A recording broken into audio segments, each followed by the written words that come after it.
spending all of your time and effort thinking about how you're gonna make your life comfortable.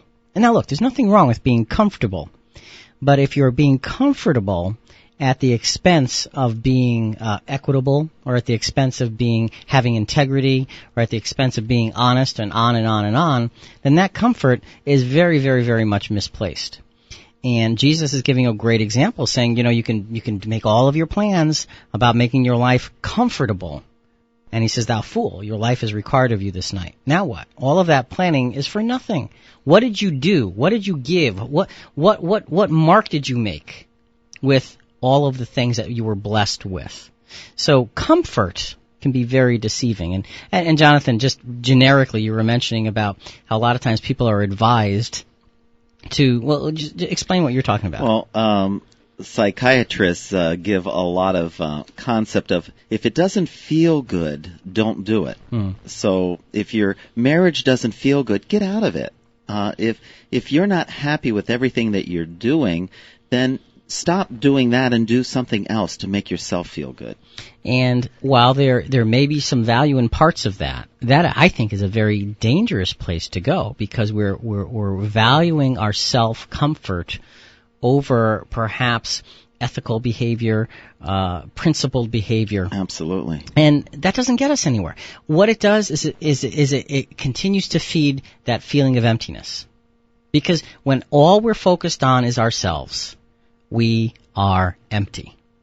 I just believe that. When we're focused on a cause that's larger than ourselves, oh my goodness, then there's so much good that comes from it. So be careful with what thoughts are comfortable. Comfort doesn't mean good. Comfort doesn't mean progressive. Comfort doesn't mean, hey, I can get there from here. As a matter of fact, comfort oftentimes means change it. You're right. Not always, but oftentimes. Okay, Jonathan, next little subpoint here. What thoughts might tear us down? And this is Exodus 20 verse 10. Oh, actually, verse 17. Thank you. Yeah, and the commandments are not in order here, so that's the 10th commandment that we're going to touch on here. Thou shalt not covet thy neighbor's house. Thou shalt not covet thy neighbor's wife, nor his manservant, nor his maidservant, nor his ox, nor his ass, nor anything that is thy neighbor's. So the idea of coveting, when you covet something, and again, that's not a word we use a lot in today's language, but when you covet something, you want it for yourself. You have it, I want it. And so I spend my time thinking on how to get it. Right. Or having a sense of jealousy, and then perhaps it builds to a sense of resentment because my thoughts are, I want what he has. Mm-hmm. Gee, he drives a nicer car than me. How come? And he does, actually. I mean, it's not hard to drive a nicer car than me. Have you hit 300,000 yet, Rick? No, it's a 293 or 294. I'm not sure which. So that's not hard. But if I were to spend my time thinking about pretty much every other car that passes me by on the highway, saying, "Oh boy, I wish I had that car," what good is that? And that's a thought that tears you down. Because all you're thinking about is those things that you don't have that somebody else has. And, well, he doesn't deserve a nicer car. I work harder. And you go to all, you know what? And it ends up being just a mess. Let's look at a few scriptures that really should shake us out of that covetousness. Proverbs 6:6-9. Go to the ant, you lazy bones. Consider its ways. You didn't know lazy bones was in the scriptures, did you? I did. And last night I was laughing at that. Talking to my wife about that It's one. a New Revised Standard Version. Anyway, go ahead. I'm sorry. All right, again, Proverbs 6:6-9. Go to the ant, you lazy bones. Consider its ways and be wise. Without having any chief or official or ruler, it prepares its food in the summer and gathers its sustenance in harvest. How long will you live there, O lazy bones? Lie there, O lazy bones, when you rise from your sleep. So basically, it's the idea of, oftentimes when we're coveting, you know what we're doing? Nothing. Good point. We're wasting our time and energy thinking about something we don't have.